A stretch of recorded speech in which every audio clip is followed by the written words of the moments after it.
नमस्कार प्यारे बच्चों, आज के इस वीडियो में हम पढ़ने वाले हैं कक्षा 6 का गणित का पहला पाठ। पाठ का नाम है अपनी संख्याओं की जानकारी। इस पाठ को शुरू करने से पहले, प्रश्नावली 1.1 शुरू करने से पहले हमको इस पाठ के बारे में कुछ बेसिक चीज़ें आनी चाहिए, जिसको मैं आज आपको इस वीडियो में बताने वाली हूँ। सबसे पहली बात, संख्याओं की तुलना। संख्याओं की तुलना यानी कौन सी संख्या छोटी है, कौन सी बड़ी है, इसकी तुलना हम कैसे करेंगे। तो उसके लिए हम मुख्यतः इन 3 चिन्हों का उपयोग करते हैं, छोटा, बड़ा और बराबर। इसमें क्या होता है, कुछ संख्या, जैसे मैं उदाहरण ले लेती हूँ। उदाहरण, कौन सी संख्या छोटी है, कौन सी बड़ी है, इसकी जानकारी हमें मिलेगी। उदाहरण 1, जैसे कि एक संख्या है 52, 515,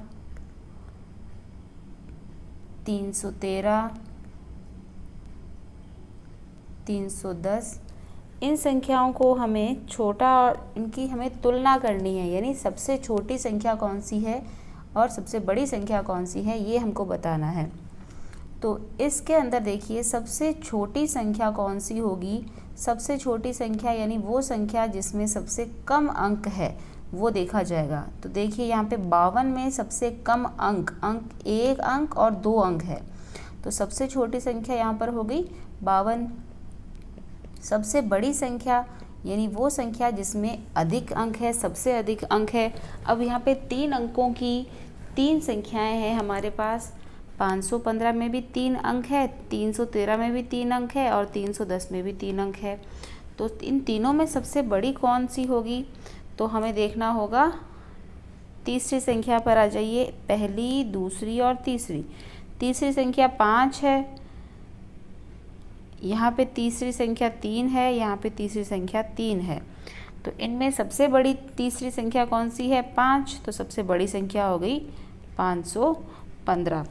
तो इसके अंदर हमारी सबसे बड़ी संख्या हो गई 515। एक और उदाहरण लेते हैं, जैसे कि ये उदाहरण 1 था। अब देखिए उदाहरण 2 में, जैसे ये कोई संख्या है 525 और दूसरी संख्या है 727। इन दोनों में छोटा और बड़ा कौन है।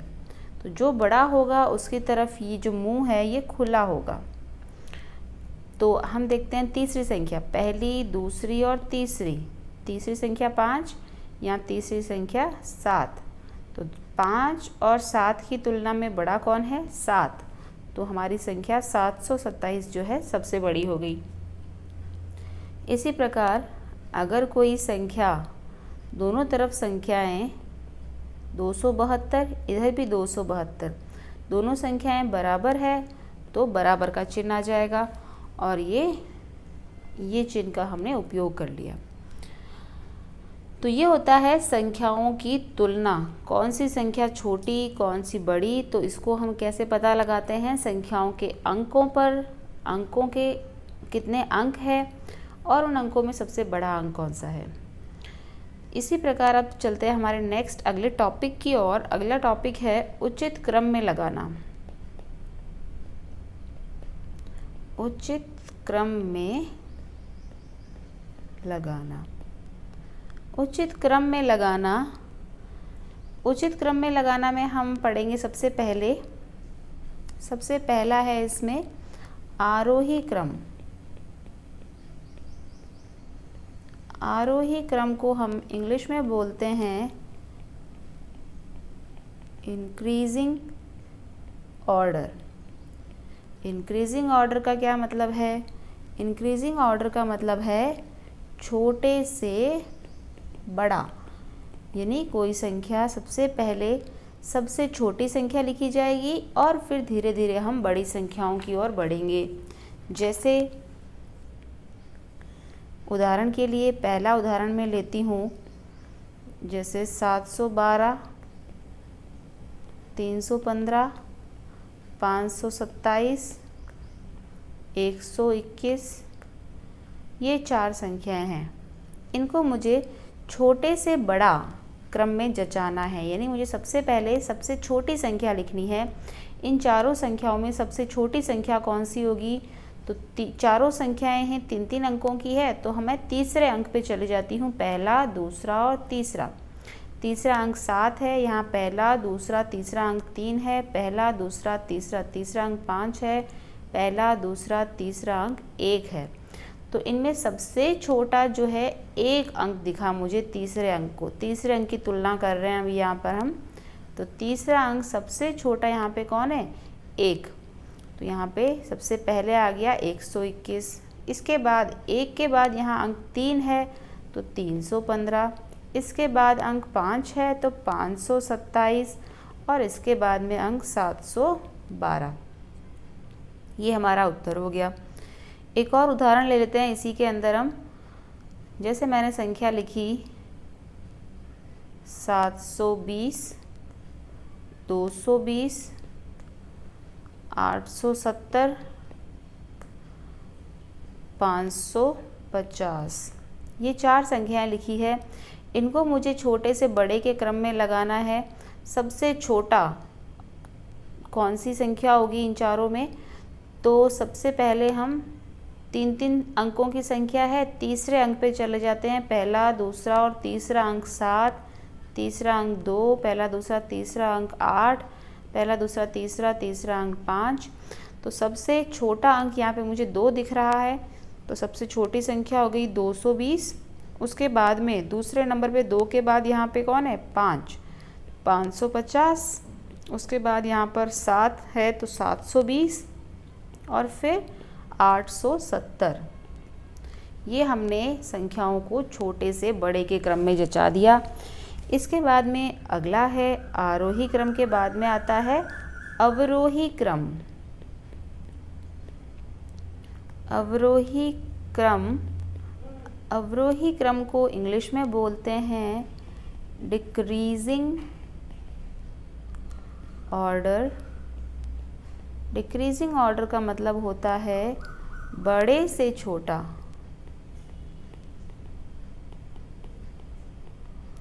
सबसे पहले हमको बड़ी संख्या लिखनी है, फिर हमको छोटी संख्या की तरफ जाना है। तो इसमें क्या होगा? इसमें अवरोही क्रम का बिल्कुल उल्टा होगा। उदाहरण देख लेते हैं हम। जैसे 212, 521, 322, 151, ये 4 संख्याएं हैं। इनमें हमें सबसे बड़ी संख्या पहले लिखनी है। तो 3-3 अंकों की संख्या है, तीसरे अंक पे आ जाइए। पहला, दूसरा, तीसरा, तीसरा अंक 1, तीसरा अंक 3, तीसरा अंक 5, तीसरा अंक 2। अब यहाँ पे सबसे बड़ा अंक कौन सा है? 1, 3, 2 और 5 में सबसे बड़ा अंक यहाँ पे 5 है। तो सबसे बड़ी संख्या हो गई 521।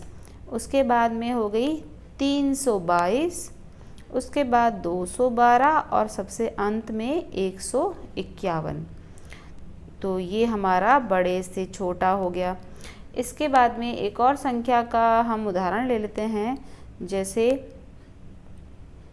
21, 55, 70 और 90। सबसे बड़ी संख्या यानी सबसे बड़ा यहाँ पे कौन है? 2-2 संख्या, 2-2 अंकों की संख्या है। पहला, दूसरा, पहला, दूसरा। तो हम दूसरे अंक पे चले जाते हैं। सबसे पहले सबसे बड़ा अंक है 9, तो 90 सबसे बड़ी संख्या हो गई। फिर 70 सबसे बड़ी, फिर 55 और फिर 21 जो है सबसे बड़ी संख्या है हमारी इस दिए गए उदाहरण में। तो ये हो गया यहाँ पे बड़े से छोटा। इसके बाद हम पढ़ते हैं तीसरा टॉपिक हमारा। तीसरा टॉपिक है हमारा अंकों का स्थानांतरण।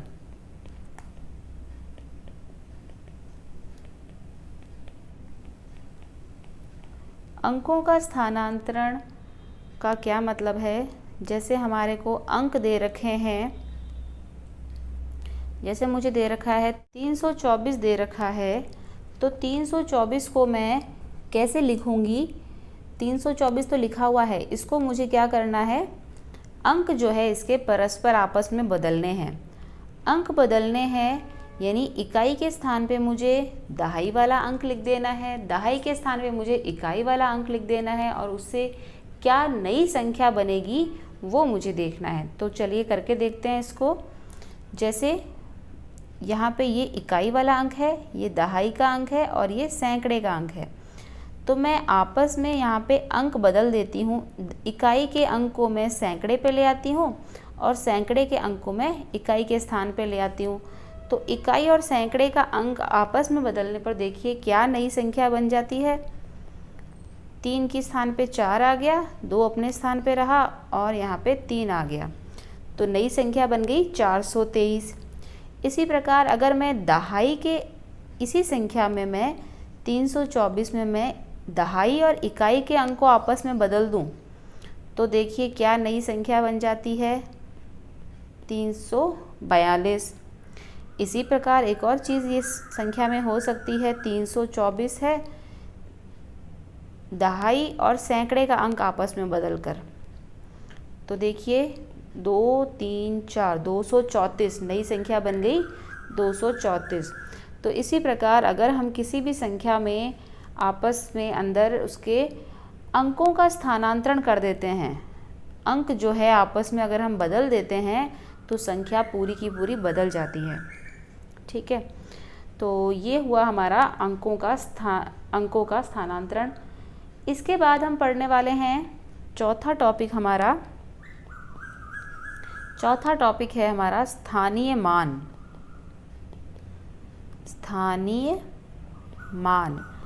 स्थानीय मान जैसे मैंने एक संख्या लिखी 1 2 3 4 5 6 7 8 और 9। अब यहाँ पर एक जो है किस स्थान पर है, इसका स्थानीय मान क्या है, तो ये हमको आना चाहिए। मैं यहाँ पे लिखती हूँ ओ यानी वंस, टी यानी टेंस, एच यानी हंड्रेड्स, टी यानी 1000, 10,000, लाख, 10 लाख, करोड़ और 10 करोड़। इसी को हिंदी में हम कैसे लिखेंगे, इकाई, दहाई, सैकड़ा, हजार, 10,000, लाख, 10 लाख, करोड़ और 10 करोड़। तो ये स्थानीय मान में हमको ये बहुत काम आने वाला है। इससे हम क्या कर सकते हैं, इससे हम किसी भी संख्या का नाम लिख सकते हैं। किसी भी संख्या को, कोई संख्या अंकों में दे रखी है, उस संख्या को हम शब्दों में लिख सकते हैं। उदाहरण के लिए जैसे मैंने इसका उदाहरण लिखा,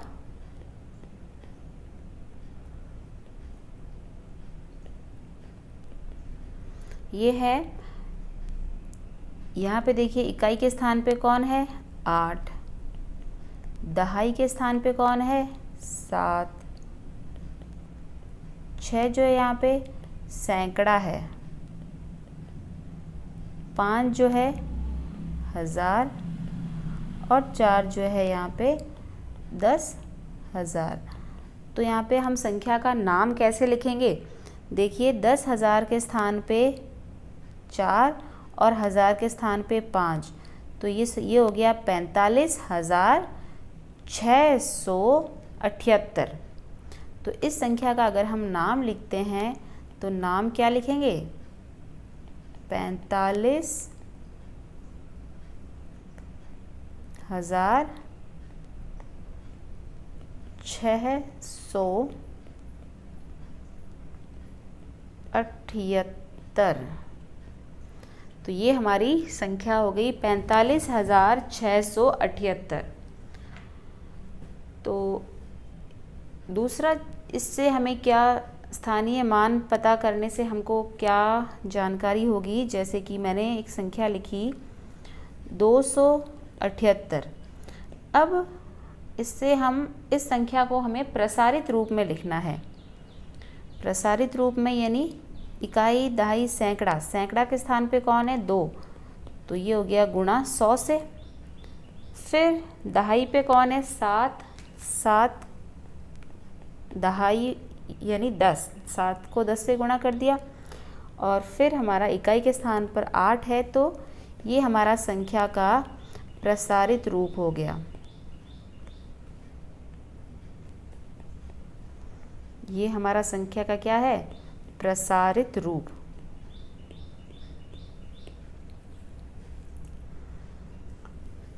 तो स्थानीय मान पढ़ने से हमको किसी भी संख्या का प्रसारित रूप लिखना आएगा, और दूसरा हमें संख्या को शब्दों में लिखना आएगा, शब्दों में लिखना। तो ये संख्या को हमने शब्दों में लिखा है। अब इसके बाद में हम चलते हैं हमारे अगले टॉपिक की ओर। अगला टॉपिक है हमारा अल्प विराम का प्रयोग। अल्प विराम का प्रयोग। अल्प विराम का प्रयोग, अल्प विराम किसको कहते हैं? कॉमा को, कॉमा होता है उसे कहते हैं अल्प विराम। अब अल्प विराम का प्रयोग जो है, इसकी भी 2 पद्धतियां हैं। अल्प विराम जो है, सबसे पहले पद्धति आती है भारतीय पद्धति। भारतीय पद्धति में अल्प विराम का प्रयोग किस प्रकार करते हैं, और दूसरा आता है हमारा अंतर्राष्ट्रीय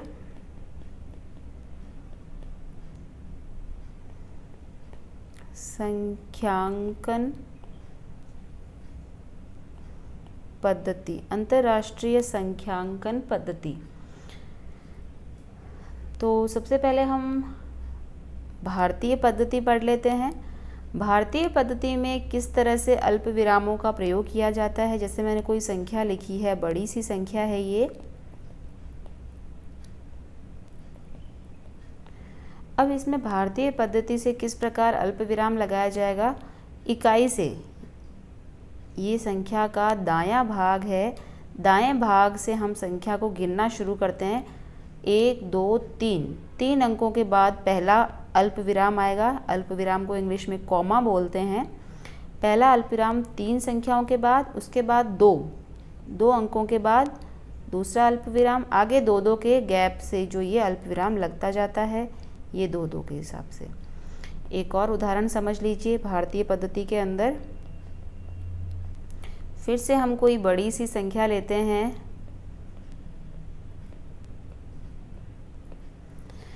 तो हमें अल्प विराम कैसे लगाना है? दाईं तरफ से 3 अंकों पर पहला अल्प विराम, 1, 2 और 3, 3 अंकों पे पहला अल्प विराम। दूसरा अल्प विराम 2 अंकों के बाद, 1, 2, ये दूसरा, 1, 2 दूसरा, 1, 2 दूसरा, 1, 2 दूसरा। अब हम पढ़ लेते हैं अंतर्राष्ट्रीय पद्धति। अंतर्राष्ट्रीय पद्धति में अल्प विराम लगाने का तरीका क्या होगा, अभी हम देखते हैं, उदाहरण से हम समझ लेते हैं। ये हम बड़ी सी संख्या लिख दी है हमने। पहला अल्प विराम जो है, इसमें 3 अंकों के गैप से अल्प विराम आएगा। 1, 2, 3, दूसरा 3 पर 1, 2, 3, फिर 3 के गैप पर 1, 2, 3, फिर 3 के गैप पे 1, 2, 3।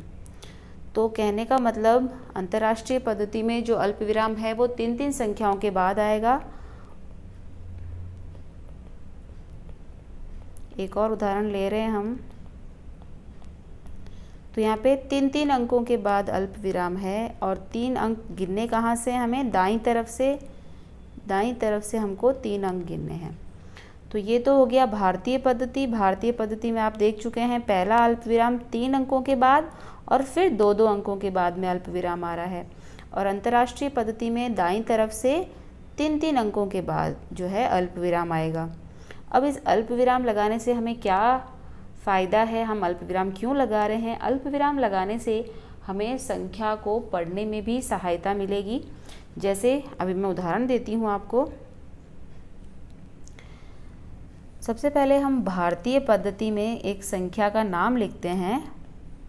जैसे मैंने संख्या लिखी, इसमें मुझे अल्प विराम लगाने हैं। पहला अल्प विराम मैं 3 अंकों पर लगाऊंगी। भारतीय पद्धति में हम इसका नाम लिखेंगे भारतीय पद्धति में अल्प विराम का प्रयोग और संख्या का शब्दों में नाम कैसे लिखा जाएगा देखेंगे हम। 1 2 3, तो पहला अल्प विराम 3 संख्या के बाद, दूसरा 2, फिर 2 संख्या के बाद।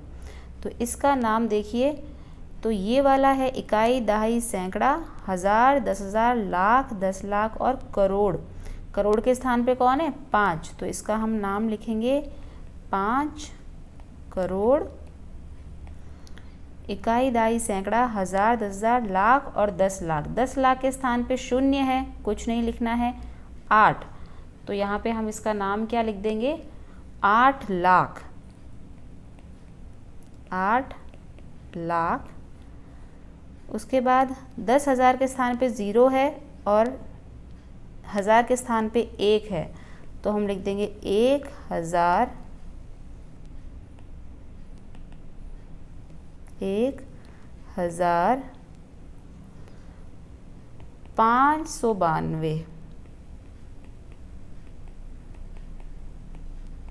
तो ये हो गया हमारा इसका भारतीय पद्धति में नाम। अगर ये सेम संख्या हमारे अंतरराष्ट्रीय पद्धति में भी यही संख्या लिखी है, तो कैसे अल्प विराम लगेगा और कैसे इसको हम शब्दों में लिखेंगे। देखिए, यही संख्या अंतर्राष्ट्रीय पद्धति में है। अंतर्राष्ट्रीय पद्धति में मैंने आपको बताया 3-3 के बाद अल्प विराम लगेगा, ये 3, ये 3। अंतर्राष्ट्रीय पद्धति में क्या होगा? देखिए, ये वाला इकाई, दहाई, सैकड़ा, ये पूरा कॉलम जो है 1000 का होगा और उसके बाद में ये वाला कॉलम जो है मिलियन का होगा, मिलियन। तो मिलियन के कॉलम में कौन है? 50, तो ये हो गया 50 मिलियन। 50 मिलियन 801,000, 801,000 592। 592। तो ये हो गया हमारा, दोनों संख्याओं को हमने अलग अलग पद्धति यानी भारतीय पद्धति और अंतर्राष्ट्रीय पद्धति में हमने दोनों संख्याओं को अलग अलग लिख दिया। तो अगर हमने दोनों संख्याओं को भारतीय पद्धति में क्या होगा? अल्प विराम कहाँ पर आएगा? दाएं से पहला अल्प विराम तीसरे के बाद, उसके बाद 2-2 के बाद। और अंतर्राष्ट्रीय पद्धति में पहला अल्प विराम भी 3 संख्याओं के बाद, दूसरा भी 3-3 के गैप से ही आएगा। तो ये हमारी दोनों संख्याएं होगी भारतीय पद्धति में और अंतर्राष्ट्रीय पद्धति में। अब यहाँ पर एक संख्या आई है मिलियन। मैं आपको बता दूं मिलियन क्या होता है, अगली प्रश्नावली में हमारे काम आने वाला है, पहली प्रश्नावली 1.1 में। तो 1 मिलियन जो है, 1 मिलियन क्या होता है? 10 लाख के बराबर होता है। 10 लाख का मतलब है इकाई, दहाई, सैकड़ा, हज़ार, 10,000, लाख और 10 लाख। तो 1 मिलियन बराबर 10 लाख होता है पहला अल्प विराम। हम भारतीय पद्धति ही काम में लेंगे पूरे पाठ में, अंतर्राष्ट्रीय पद्धति हमारे काम नहीं आने वाली है, सिर्फ आपकी जानकारी के लिए है। तो 1 मिलियन बराबर 10 की घात 6 होता है। 10 की घात 6 क्या होता है? बड़ी कक्षाओं में पढ़ेंगे आप, आपको सिर्फ ये याद रखना है 1 मिलियन जो है 10 लाख के बराबर होता है। और दूसरी चीज़ 1 करोड़। 1 करोड़ किसके बराबर होता है? 1 करोड़ होता है, 1 करोड़ में कितने शून्य होते हैं आपको देखना है? 7 ज़ीरो होते हैं। 1 2 3 4 5 6 7। तो ये है 1 करोड़ और 1 मिलियन में डिफरेंस। इसके बाद में हम अगले वीडियो में पढ़ेंगे प्रश्नावली 1.1। तो प्रश्नावली 1.1 पढ़ने के लिए आपको जो है नेक्स्ट वीडियो देखना होगा।